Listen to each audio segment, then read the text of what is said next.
Baka hindi niyo alam na si Secretary Dizon, kamag-anak ko ito eh. Dizon ako eh, sa aking ina. Taga-Angeles ang nanay ko, Dizon din siya. Kaya kung magtawag kami, pinsan. Isang buwan ka pa lang, pinsan. Pero yung bigote mo, hindi mo namumuti na eh. Ano kaya kung tumagal ka ng 6 months? Ako'y nalulungkot sa'yo eh.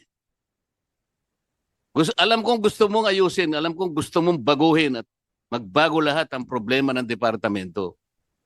At ako ay isa sa naniniwala sa kagustuhan mo na mabago mo ang maraming problema na kinasasangkutan mo ngayon. Kung matutulungan ka lang namin sana ng higit pa sa magagawa namin ngayon, ay gagawin namin. Alam ko naman ang ating chairman ay isa sa mga maasahan natin kung pag-uusapan ay yung paglilinis ng departamento. Ano ang nakikinabang dyan sa mga nag-advertise? Kasi makikita mo, silang naglalagay ng sarili nilang mga slots eh. Makikita mo yung buong Marcos Highway at well-advertised yung mga columns na yan, pati overpass. Ang general rule po ito, dito ay bawal po ito. Puntahan po niya yung Marcos Highway ngayon. Hindi po bawal. Lahat po ng overpass, lahat ng expressway, yung mga columns na yan. Papacheck po natin, Mr. Chairman, at aalamin po natin kung sino ang nagbe-benepisyo dyan. Kapag nagtanong kami sa secretary, yun lamang pwedeng magkapit dyan sa mga overpass na yan ay yung congressman sa lugar na yun. Kasi yung meron kapangyarihan. Kasi sa kanya dapat dumaan yung nag-advertise. Aalamin po Parang natin, siya yung Mr. Chairman. may-ari nung pinagawa na yon, parang pera niya ang pagpapagawa ng overpass na yon on that particular section. Hindi naman tayo bulag para makita natin ng napakaraming mga advertising signs yan. Sino po yung nakikinabang dyan? Papacheck po natin at kung ito nga po, ang sinasabi po sa akin ay ang general rule dyan ay bawal yan. Dapat po matanggal yan. Kailan pa po naging bawal, Mr. Secretary? 15 years ko na pong From the nakikita. very beginning po ata, bawal. Marami, siguro, marami naman po talagang bawal. So for 15 years, there is a continuing violation of Opo. the general rule. Titignan po natin, Mr. Chairman, kung ito'y bawal, kailangan patanggal po ito. Pero alam naman po natin, marami pong bawal sa ating bansa na tuloy-tuloy din po ang pagbabayo. Yung mga overpass natin, merong mga nag-advertise dyan. O kaya yung ating, yung ating sasakyan. Ang daming mga nag-advertise sa ating kalsada. Di ba? Halimbawa, kung ikaw ay nasa Marcos Highway, ang daming overpass dyan. Manggagaling ka ng Cubao papuntang Poggio, napakaraming overpass dyan. Pati doon sa mga haligi ng ating Mr. Chairman, we will... Sino ang nakikinabang diyan sa mga nag-advertise? Kasi makikita mo silang naglalagay ng sarili nilang mga slots eh. Yung mga columns ng ating mga infrastructure. transport system ngayon, makikita mo yung buong Marcos Highway at well advertised yung mga columns na yan, pati overpass. Sa regulation po, ito po, pasensya na po Mr. Chairman, ito po'y bago sa akin, no? Hindi ko po alam ito. Pero base po sa sinasabi sa atin, yung pong pag-advertise sa mga flyover o sa mga elevated highway, expressways, kasampat pa ng pati PPP. Pati yung mga columns ng ating expressways eh. Di ba? Nakikita ito po mo yung ay columns. ang general rule po ito, dito ay bawal po ito. So, ang general rule ay bawal. Yun po ang information na nakuha ko po ngayon.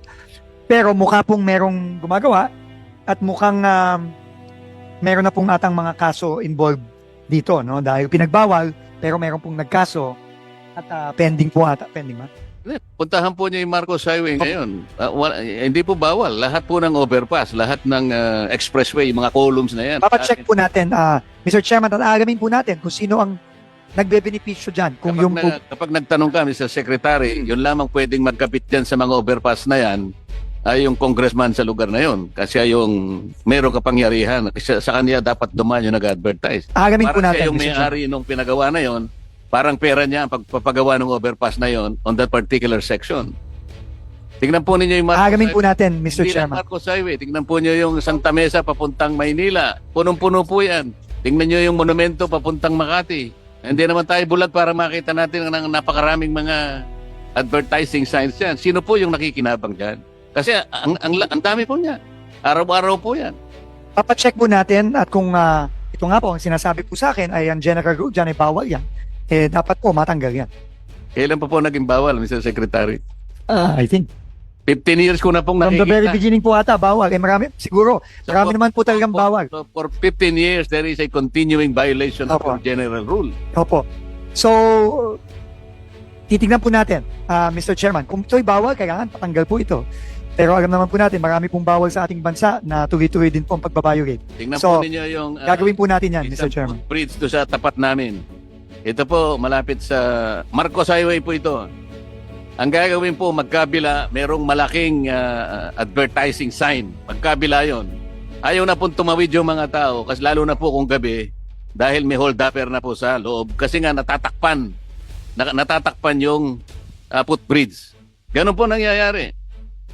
Pagdating nyo sa bandang Masinag, nandun na naman po. Napakarami po niyan. Ang tinan ko lang, alam ko pong marami nakikinabang dyan. Ngayon, ang tanong ko, napupunta ba sa departamento at sino po bang may-ari ng footbridge? Sigurado pong hindi na pupunta sa departamento. Kung anumang Pero renta yan, sigurado pong may kinapupuntahan naman ito. most likely po, meron. Aagamin po natin. At dahil nga po ito illegal, i-implement lang po natin kung ano ang batas, anong regulasyon. At kung yan illegal, dapat po tanggalin yan. Makikita po ninyo yung mga columns ng ating meron na po mga bakal sa mga columns eh.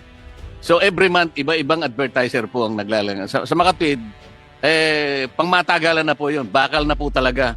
Isasabit na lamang po. Sa ating mga expressways po, makikita nyo yun. Yung kabahan po ng EDSA, hindi po natin pwedeng sabihin wala. Napakarami po.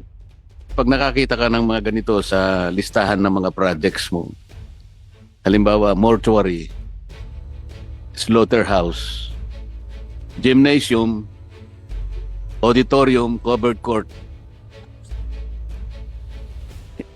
Hindi gawain ng ano yun eh. Wala sa listahan po ng DPWH. Lahat po ng sinabi ko, tama po. Ayan. Meron po eh. Pero sa dami po ng nakita ko pong net nung ako po ay nasa house. Pero hindi po ito yung kanilang mandato talaga. Meron pa nga ako nakita, Mr. Chair, nakalagay, multipurpose building, sabi niya. Open and close, parenthesis, housing project. Tama ba yun, Mr. Secretary? Hindi po. Kasi wala po yan sa listahan ng mga proyekto Opo. under DPWH. Kaya hindi po dapat yan nasa loob ng budget ng DPWH. Pero nalagay nga po sa GAA eh. Nung nakaraan po, Hindi po itong nakaraan. Sa maraming pagkakataon po kasi. Kung bakit po nangyari yon, ito, totoong nangyari, Misamis Occidental. Ito po ay pinaimbestiga ko talaga. Nagkataon ang proponent niyan kasama ko deputy speaker ng panahon na yon. So, 50 million po yon. Tinignan ko po yung plano, originally 4 na floors. Ginawa na lang na 2. Hindi ko po alam dahil sa ginamit niya yung iba doon sa isang project. Ngayon, tinatanong ko po yung COA, wala po kasing nakaupo rito na COA. Wala po bang taga-COA rito? Kasi po, nung ginagawa yung housing project na yon, ginagawa pa lang. O hindi pa ginagawa, wala siyang paglalagyan po, Mr. Secretary. Dinimolish niya lahat ng mga bahay doon sa lugar na yon. Kasama na po yung mga lehitimong may-ari ng maliliit na lote. Ngayon, tinanong ko po yung COA. Sabi ko, habang ginagawa yan, habang nililinis yan, ayun, dinidemolish yung lugar na yan para pagtayuan ng housing project funded by DPWH. Alam mo ba ako na ikaw ay nagtayo na ng signboard, billboard. Mayroong billboard ng COA po eh. Sa lahat ng project po ng DPWH, nandun po yung billboard ng COA. So nakalagay po, multipurpose building, open and close parenthesis, housing project. Sabi ko po doon sa COA, Mr. Chair, alam mo ba kung pinagtatalunan pa yung site na paglalagyan yan? Sapagkat yan ay nakuha lang ako ng city government sa magitan ng kanyang nakakuha siya ng writ of possession. Ngayon, Tinanong ko po ang inyong district engineer sa lugar na yon. Yun po bang yun po baka kung writ of possession ay title? Ang sabi po niya, Mr. Secretary, hindi po. Oh, papayagan mo baka kung itatayo yan? Wala po akong magagawa, sabi ng auditor. Kasi po kami, post-audit po kami. Ano ka kung ibig sabihin niyan? Hindi ko pa po kanya pwedeng pakialaman yan. Sabi niya kasi pagkatapos na po na matapos ang project na yan, diyan pa lang ako papasok. Pati ka muna ka ako. Ba't nagtayo ka na ka ako ng ano riyan? Ano ibig sabihin kanyang nakatayo na billboard yan? Wala ka palang kinalamanan dyan. Total, wala naman nakasulat dyan. Nail lamang pangalan ng project. Ni hindi mo nga sinilagay dyan kung ilang porsyento na nagawa o kung ano man. Ito po yung tinatanong ko. Paano po ba talaga, ano po ba yung koneksyon ng COA sa DPWH kung pag-uusapan ay yung karampatang pagbabantay at pagtulong sa inyo kung talagang ang mga project ay nagagawa talaga sa tamang paraan, sa tamang proseso at sa tamang kalagayan kung pag-uusapan ay pati yung paglalagay ng budget. Ang sabi po ng COA noon, post-audit po kami. Paano ka ako ngayon yan?